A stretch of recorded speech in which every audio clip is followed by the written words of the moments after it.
Coucou tout le monde, j'espère que vous allez bien. Donc nous nous retrouvons encore ce mercredi 27 novembre. Je viens d'avoir des petits trucs rigolos avec les guides. Pour le coup, ils m'ont fait des petites farces ce matin et m'ont un petit peu mis en lumière quelque chose avec un petit côté défi rigolo. Depuis ce matin, j'ai des problèmes informatiques avec mon téléphone parce que mon téléphone est complètement saturé du fait que toutes les capsules sont en mémoire sur mon téléphone et bloquent complètement la mémoire de mon téléphone. Et je voulais vous en publier une sur Facebook ce matin, une capsule, ces fameuses capsules que je diffuse sur Facebook. Et de base, j'en diffusais 2 par semaine et je m'étais dit oh mais comme il râle beaucoup parce que il y a trop de publications, je ne vais en mettre plus qu'une par semaine. Et j'avais donc décidé, seule avec mon libre arbitre, de n'en mettre qu'une par semaine. Je n'ai pas demandé l'avis des guides car depuis la vidéo carafe vide, je fais la gueule à mes guides depuis ce jour-là. Donc inévitablement, je me dis, peu importe, de toute façon, je vais peut-être vous expliquer pourquoi je fais la gueule à mes guides, pour que vous compreniez mon état d'esprit. En fait, les guides m'ont demandé, pour de l'aide à moi, puisque je suis le transmetteur, pour qu'on crée ce train de l'automne avec une amplification et une accélération des contenus pour, voilà, que ça s'enchaîne. Donc plus de stories, plus d'articles, plus de révisions, puis les vidéos, voilà. Il y a eu un rythme un peu de ce train, allez, il faut que ça accélère, il faut enfoncer plein de clous, tous les jours on enfonce le clou, il y a des défis, il y a les synchronicités, il y a les pièces, allez hop, hop, hop, hop, hop, hop, le train de l'automne, on accélère, là, il faut décanter un truc. Sauf que quand j'ai fait ça, les rigides parmi vous et les grévistes parmi vous, ce collectif qui ne veut pas bouger son cul, a beaucoup vibré le « je me sens persécuté ». Et cette énergie du « je me sens persécuté », c'est trop, moi j'ai pas le temps, moi j'ai une vie, moi j'ai quand même un boulot, moi j'ai des enfants, moi j'ai ceci, moi j'ai cela, voilà, cette énergie de vous adorer quand on vous dépoussière un petit peu et qu'on veut vous sortir du canapé. Il faut toujours que vous trouviez un coupable à l'extérieur, un bouc émissaire, et vous allez vous défouler et évacuer votre frustration et votre rage sur quelqu'un. Et vous marmonnez, vous marmonnez, vous marmonnez. Sauf que tout ce que vous marmonnez, là, en l'occurrence, le bouc émissaire, c'est moi. Vous m'en voulez à moi de faire plus de publications et vous avez trouvé un coupable parfait pendant tout ce mois de novembre, c'est que la coupable, c'est Peggy. Ouais, c'est Peggy. Bah, Peggy, c'est la coupable. Peggy, c'est la coupable. Donc, Peggy, elle vous persécute. Ouais, Peggy, elle vous persécute. Peggy, peut-être même que vous vous êtes dit que Peggy, elle n'avait pas de vie. Non, bah Peggy, elle a que ça à faire. Que vous êtes la névrose de Peggy, que Peggy, elle ne pense qu'à vous, que Peggy, elle ne fait que vous persécuter. Malheureusement, je vais vous faire redescendre un peu en humilité, c'est que vous n'êtes pas du tout le centre du monde de ma vie. Pas du tout. Et oui, j'ai une vie à côté. Et j'ai su, moi, m'organiser et m'adapter. Et j'ai su jongler entre les deux. C'est pas parce que toi, t'y arrives pas que ça doit devenir mon problème et que tu dois m'en vouloir à moi d'y parvenir. Continue d'expérimenter et de réorganiser tes priorités et à un moment, à force de te réinventer, ton organisation sera de plus en plus optimale. Tu utiliseras ton temps sur des choses essentielles et tu seras de plus en plus rapide sur certaines choses. Moi, la vie m'a appris à être efficace, rapide, faire plein de trucs en même temps. Beaucoup de gens me demandent, mais comment tu fais? Ben, j'en sais rien. J'en sais rien. J'ai appris ça depuis... ça fait 20 ou 30 ans. Donc j'ai toujours fonctionné comme ça. J'ai toujours appris à me débrouiller seule. Donc en fait, inévitablement, ben, tu remontes tes manches et puis tu es efficace et tu apprends à te réinventer. Tu te réorganises. Tu es toujours en train d'optimiser ton organisation pour être le plus efficace possible. Donc en fait, moi, je me réinvente tout le temps. Mon organisation, elle change tout le temps.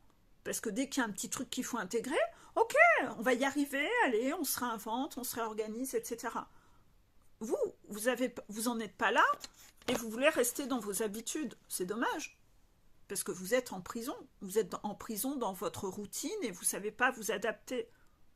Moi, je sais m'adapter. Voilà. Je pensais qu'il y avait un animal, mais non, c'était des feuilles qui roulaient. Donc voilà. Pour le coup, vous vous êtes senti persécuté. Parce que ça, c'est les rigides, ils sont persécutés. Ah, les rigides, ils sont persécutés, ils sont tout le temps persécutés. Ils sont le centre du monde de la vie des autres et les gens les persécutent. C'est encore une excuse pour remettre leur casquette de Calimero et être encore une fois une victime. Donc là, ils sont victimes du ciel, ils sont victimes de Peggy, ils sont victimes. Mais en fait, vous êtes complètement incohérent dans votre névrose de vous voir victime des autres. Vous êtes ridicule. Au bout d'un moment, vous partez dans du complotisme et vous devenez complètement... que vous êtes chiant. Et en fait, dans tout ça, le problème, c'est que maintenant, je reçois vos colis quand vous pensez ça. Portail du jugement, maintenant je suis au courant, je reçois tout ça. Donc je reçois cette boîte aux lettres, ces énergies, et même avec votre visage derrière. Pour ceux que je connais, parce que les inconnus, j'ai pas votre visage en tête. Mais en tout cas, on me montre d'où viennent ces colis, d'où viennent ces énergies. Donc, croyez-moi que j'ai pas du mal à savoir qui participe à ça. C'est quand même les rigides principalement, et dans les rigides, il y a quand même beaucoup de runners. Je l'ai dit et redit. J'ai dit que les runners étaient grévistes. Donc en fait, croyez-moi que j'ai bien reçu ces colis.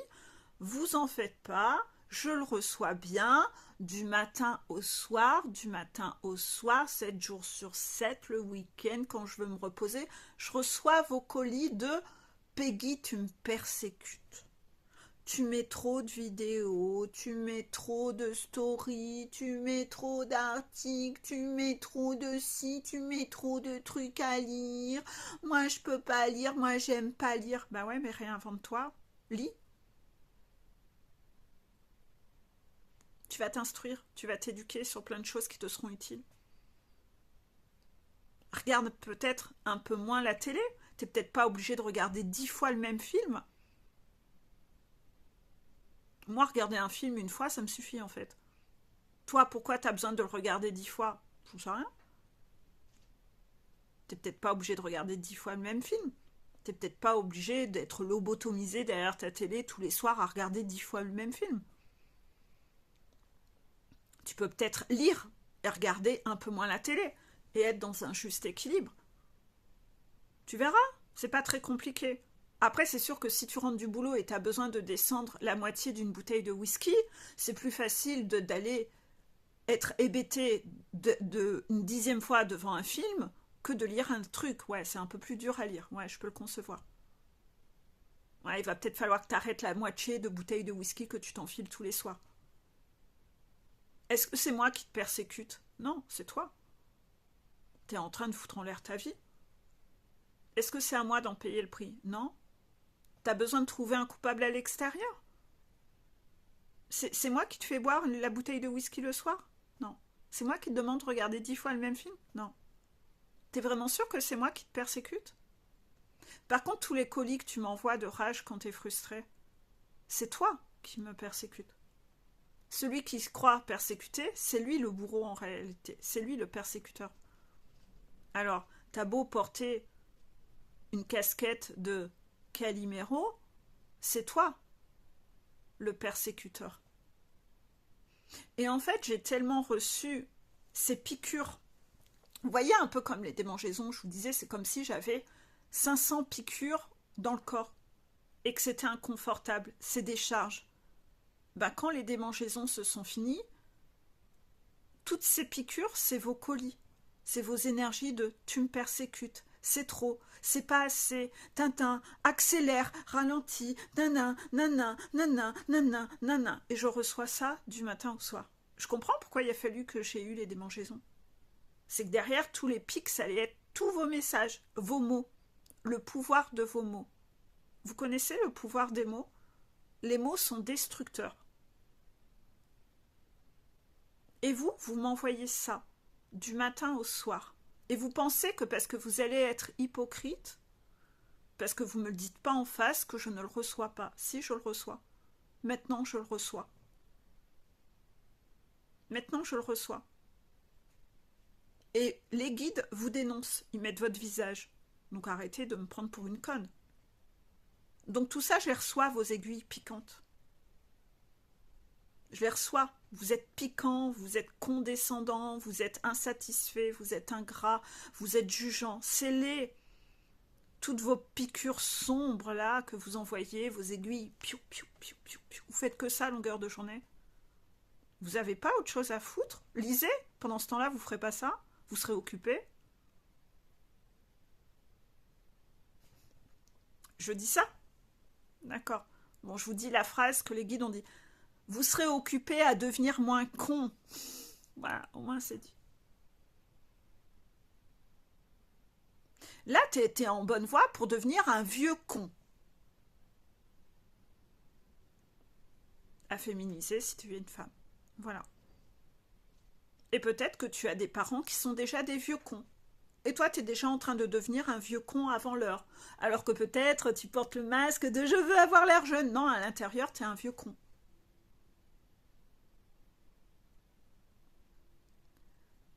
À côté de ça, continuons tout ceci. J'ai tellement reçu ce côté très désagréable de tous ces pics qu'en fait, je ne me suis même pas rendu compte que je me suis mis en mécanisme de protection où finalement, de façon complètement inconsciente, j'ai décidé de ne mettre plus que une capsule au lieu de 2 par semaine pour que vous râliez moins. En fait, vous me faites tellement vivre cet inconfort de m'en foutre plein la figure que vous avez réussi à prendre le pouvoir. Tellement que j'ai décidé de ralentir ci, ralentir ça. Diverses publications que j'ai ralenties. Et j'en veux à mes guides, parce que c'est eux qui m'ont demandé de conduire le train, et eux, j'ai eu l'impression qu'ils m'ont lâché dans l'arène des hyènes et des fauves, et qu'ils n'ont rien fait pour me protéger de ça. Ils me disent que si vous recevez des foudres, bon, c'est déjà un bon début. Ils me disent aussi, on te montre qui sont ces personnes. Ah oui, c'est vrai, ça me permet aussi d'aller en coller une un peu à la personne pour le coup. De lui dire que je suis pas con et que je suis au courant. Et ils essayent de me dire, on t'a pas vraiment laissé à l'abandon. Oui, peut-être que j'aurais aimé que eux fassent un filtre en fait et qui vous je sais pas, qui vous empêche de vous attaquer à moi. Mais ça, c'est ma partie à moi, c'est de me défendre. Donc j'ai peut-être eu des torts à penser que c'était à eux à maîtriser tout ça. En effet, c'est un travail d'équipe. Si ils vous envoient des foudres, c'est déjà un bon début. Qui vous dénonce, c'est un bon début, ça me permet de vous recadrer individuellement chaque personne concernée, de dire, je sais, ne me prends pas pour une conne, voilà. Et derrière, c'est à moi de me défendre dans cette situation. N'empêche que moi, j'ai dit au guide, vous me faites chier, votre train, il me fait chier, c'est moi qui m'en prends plein la gueule, vous m'avez laissé me démerder avec tout ça, vous m'avez lâché, moi je sors du train, j'en ai rien à foutre. Voilà ce qui s'est passé. Et les guides reprennent le pouvoir en postant les vidéos alors que de base je voulais pas les poster, par mille et une façons, en bloquant mon téléphone. Enfin là, aujourd'hui, ça a été un sketch. Aujourd'hui, c'était un sketch. De ce fait, qu'est-ce que j'ai fait? Qu'est-ce que j'ai eu ce matin? Ce matin, je ne voulais pas poster une nouvelle capsule sur Facebook, car je vous en avais posté une hier en story, et j'ai dit, ils vont encore râler, ça va faire trop. Et je me mets un peu à vous mettre sous cloche. Ouais, ça va faire trop. Ouais, bah non, j'en mettrai qu'une ce week-end, j'en mettrai plus qu'une par semaine. Comme ça, ils en auront pas trop, etc. Je n'ose même plus lire Le Petit Prince parce que Le Petit Prince, je dois vous mettre à chaque fois des extra en story. Ouais, mais là, j'ai quand même mis déjà pas mal de diapos. Non, je peux plus. Bah non, je peux pas parce qu'ils vont encore aller, ça va faire beaucoup. Ah ouais, les petits sucres d'orge, ça va faire encore trop pour eux. Et en fait, je suis même plus libre de faire ce que je veux tellement vous êtes devenus des dictateurs. Tel point que ce matin, bam, mon téléphone complètement bloqué tellement il est saturé. Le seul moyen de désaturer mon téléphone, c'est de vous mettre ces capsules sur Facebook pour libérer ma mémoire. Ouais, mais vous êtes des petits sucres d'orge, il faut vous mettre dans du coton, sinon après, si c'est un peu trop, bah après vous allez râler. Ah bah ouais, vous allez râler, vous êtes des petits sucres d'orge, faut pas trop vous bousculer. Donc, bah par la force des choses, j'ai été obligée de poster une capsule. Et au moment où je charge la capsule, j'ai plein de problèmes informatiques. Donc vraiment, j'en chie, ça merde. Et justement, je ne peux pas poster les capsules que je souhaite, je voulais les suivre dans l'ordre, j'ai été obligée d'aller en choisir une autre qui, elle, a réussi à passer, et la capsule qui est passée parle exactement de ça. Ça parle exactement de ça. Donc je me dis, putain, les guides, ils en font vraiment qu'à leur tête. Ils arrivent vraiment à choisir quelle est la vidéo qui doit sortir aujourd'hui, qui est exactement la clé que moi-même j'avais besoin de réentendre, qui était la capsule 13. Bon, alors vous, sur YouTube, vous n'êtes pas là de la voir, hein. Vous l'aurez dans 3 mois, hein, parce que le labyrinthe 2, il n'est pas assez intéressant pour vous. Vous, la seule chose qui vous intéresse, c'est de savoir qu'est-ce qu'il fait mon jumeau, il revient? Est-ce qu'il revient? Moi, j'ai besoin de regarder des guidances. Voilà. Donc, en fait, vous, ici, inévitablement, ces capsules ont été ralenties parce que vous n'étiez pas assez sérieux. Mais en tout cas, les piou-piou l'ont eu sur l'autre support.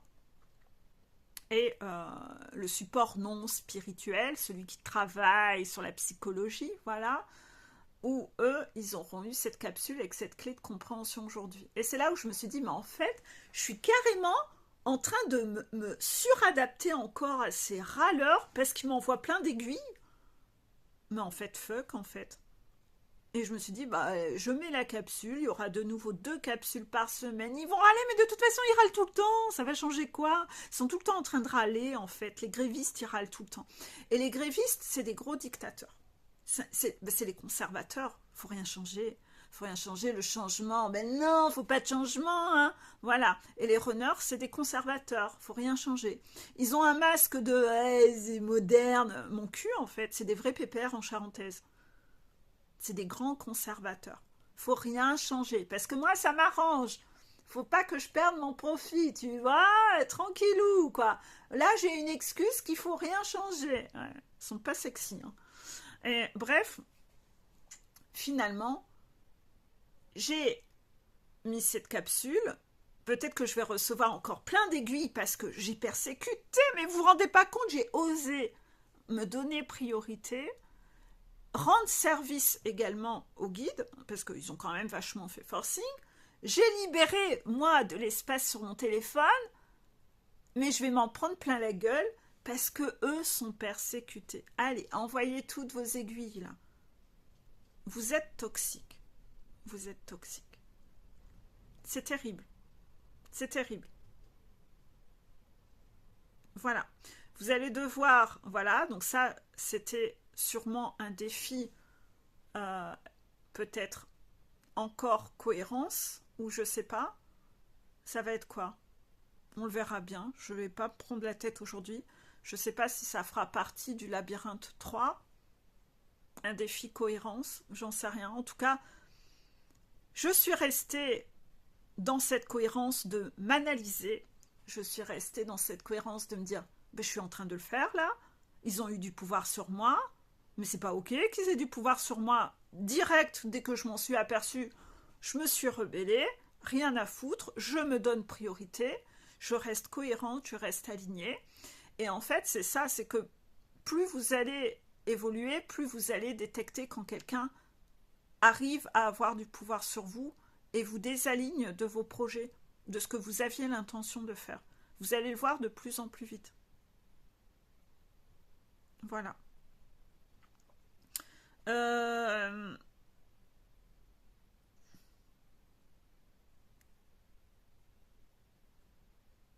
C'est lié ce post-it parce qu'on m'a dit de prendre un post-it et je vois pas le lien entre tout ce que je viens de vous dire et ça. On me dit que c'est aussi lié à votre blessure de trahison. Vous avez une paranoïa due à votre blessure de trahison. Donc, non seulement vous êtes rigide, mais en plus vous avez une paranoïa due à votre blessure de trahison.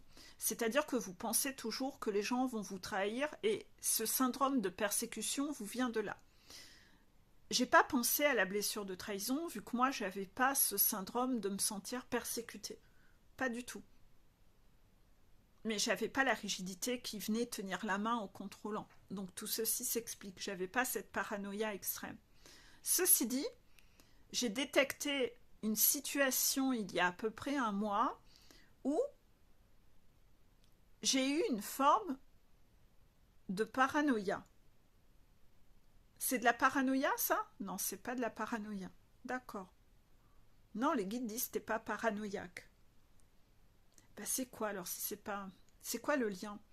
Moi, ça n'a pas été de la paranoïa, mais je vais vous expliquer parce que je ne vais pas pouvoir vous donner d'exemple de paranoïa parce que je ne suis pas paranoïaque. Les guides disent, mais donne quand même l'exemple, ça donnera quand même une sorte d'exemple où les gens vont comprendre et le ramener à leur propre vie. Ok, donc je vous le donne, mais moi je n'ai pas d'exemple de paranoïa. Mais j'ai capté un truc où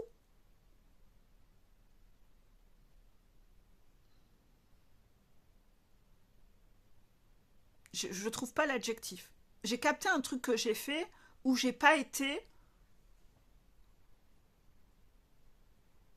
où j'ai peut-être été excessive. Voilà, je cherche un adjectif qui pourrait être... je vous explique. Je vais en rendez-vous avec mon dermato et j'ai déjà expliqué il y a quelque temps que, oh, il y a longtemps de ça, il y a 1 an ou 1 an et demi, que j'avais changé de dermato, j'étais allée voir un dermato et ce dermato m'avait un peu... il avait été séducteur avec moi et j'avais été très mal à l'aise parce que j'avais l'impression qu'il voulait me bouffer tout cru, qu'il voulait m'avoir, voilà. Et les guides me l'avaient confirmé. Ceci dit, il est très très bon dans son travail et je continue donc d'aller chez ce dermato. Je ne vais pas me priver alors que je sais me défendre. Voilà. Donc, avant, j'aurais fui. Voilà. Mais là, plus maintenant. J'apprends à gérer les situations, je sais me défendre, il ne va pas me bouffer tout cru non plus. Et il n'a quand même pas été à la hauteur de certains praticiens que j'ai déjà rencontrés. Hein. Moi, j'ai déjà eu généralistes, ophtalmos qui m'ont fait des rentre-dedans de cinglés, où là, c'était extrême. Vous voyez, il vous prend dans ses bras, il vous dit que vous êtes aussi belle de derrière que de devant, il vous regarde sous tous les angles quand vous êtes en petite tenue. Oh là là.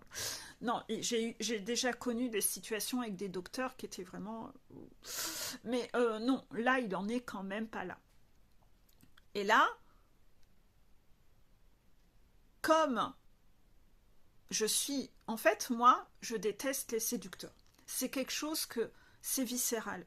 J'aime pas les séducteurs. Pour moi, un séducteur, c'est quelqu'un qui trahit. Comme j'avais une grande blessure de trahison, ça m'intéresse pas. J'ai été trompée. J'ai été une femme trompée. Mon ex me trompait avec ma meilleure amie. Inévitablement, quelqu'un qui a besoin de séduire, moi, c'est mort. Ça m'intéresse plus, les gens perturbés comme ça, qui ont besoin de ça.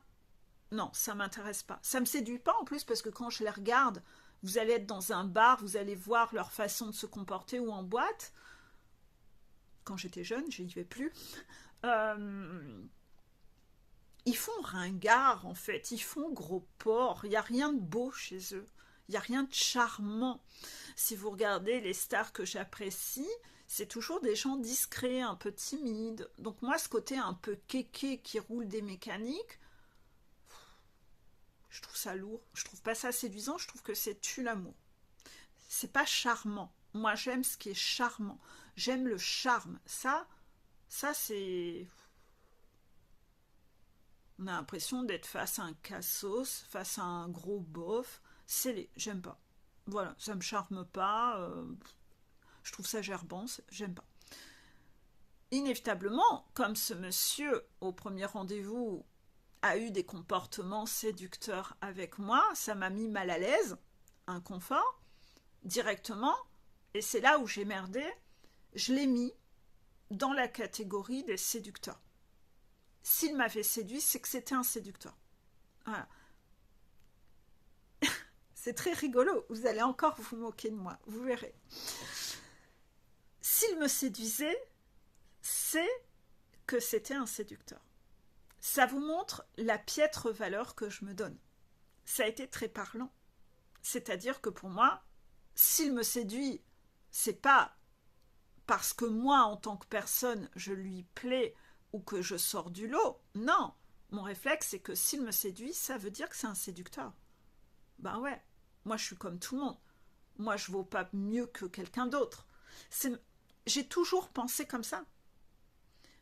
Et c'est en parlant avec une amie qui l'a déjà rencontré que je lui dis, bah, je suis allée le voir, écoute, il est génial, etc.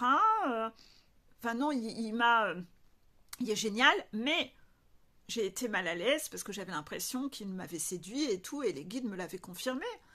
Et elle me dit, bah moi pas du tout. Hein.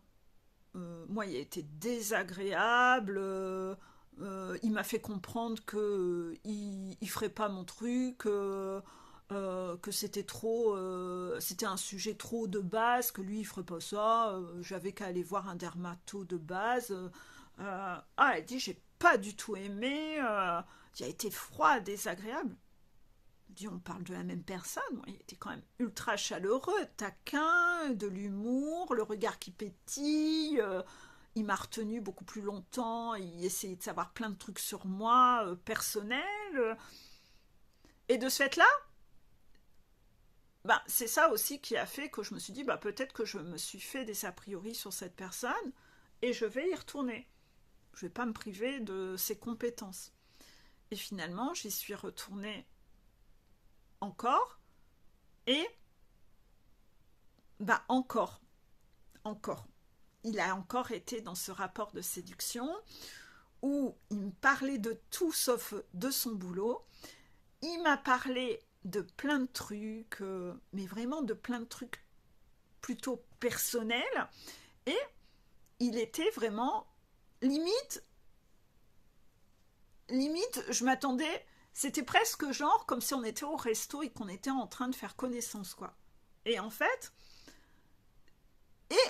il y avait beaucoup d'humour et de taquinerie. C'était pas du tout un rapport de praticien. Et en fait, quand je suis sortie de là, je dis bah, quand même, les guides, c'est un séducteur, ce gars. Arrêtez de me dire que c'est pas un séducteur. Ben non, en fait, c'est pas un séducteur. Et les guides me le confirment, me disent non, c'est pas un séducteur. C'est toi qu'il cherche à séduire. Mais il n'est pas séducteur avec ses autres patientes. Et j'ai dit et là, en fait, j'ai encore détecté mon dysfonctionnement, c'est que c'est pas parce qu'une personne a fait quelque chose avec vous qu'elle est comme ça avec tout le monde. C'est très bizarre parce que derrière ça, il y a plein de choses à comprendre. Déjà, la valeur que moi je me donne, c'est un vrai problème. Ça revient tout le temps. C'est que, voilà, je me dis pas qu'il me séduit parce que moi, peut-être j'ai quelque chose de particulier par rapport à d'autres. Non, s'il me séduit, ça veut dire que c'est un con, ça veut dire que c'est un grand séducteur qui séduit tout ce qui bouge. C'est pas ok en fait, parce que mon manque de confiance en moi fait que j'en viens à juger cette personne et la cataloguer. Et ça, c'est pas ok. Et j'ai trouvé que ça, c'était pas sympa de ma part. Parce que ce gars, il peut être un gars super, qui juste, moi, je lui plais, et je dois accepter.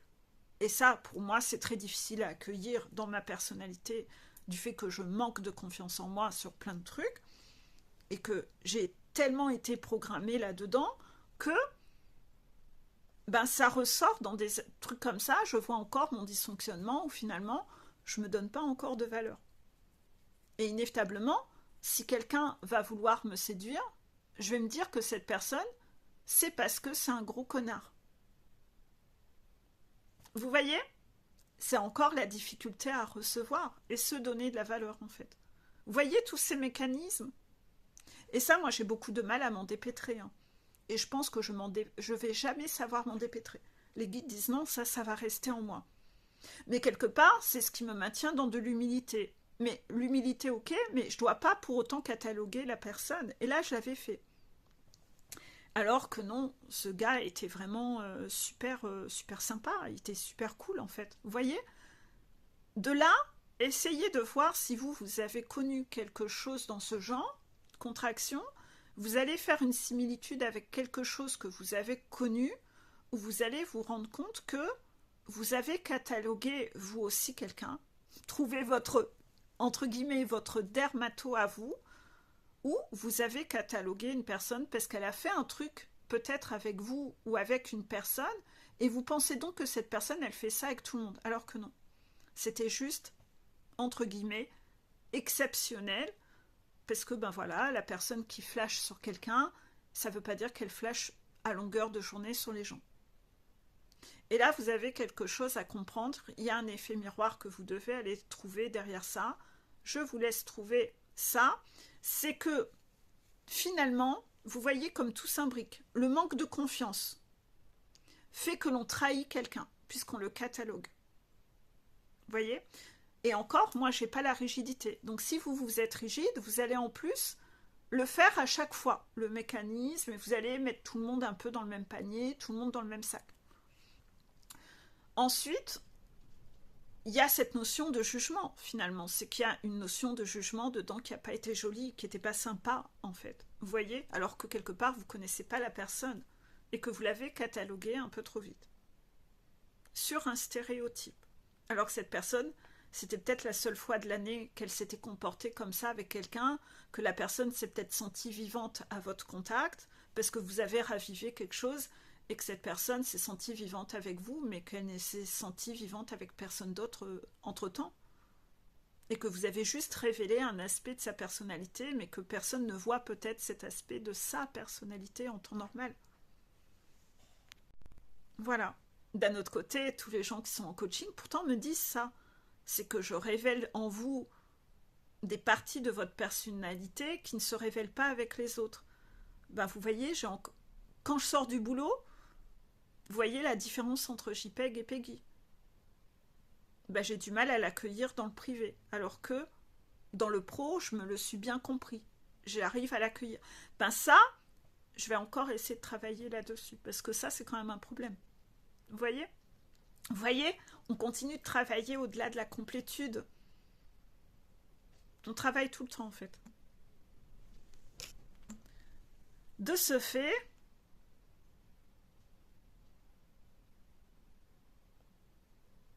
même si vous êtes quelqu'un qui juge peu comme moi, ben vous voyez, j'ai fait le job pendant ce portail du jugement. C'est le jugement que j'ai capté que j'avais fait. Et je pense que c'est le seul que j'ai fait. Voilà. Je juge pas beaucoup les gens, mais là j'ai émis un jugement. Et vous voyez, en toute humilité, je vous raconte l'anecdote où j'ai capté que j'ai jugé quelqu'un.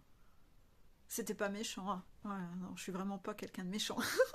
Je juge vraiment pas beaucoup. Vous voyez, les guides le confirment. Vous pouvez sortir votre pendule et demander au guide, est-ce que c'est le seul jugement que Peggy a émis sur tout le portail du jugement?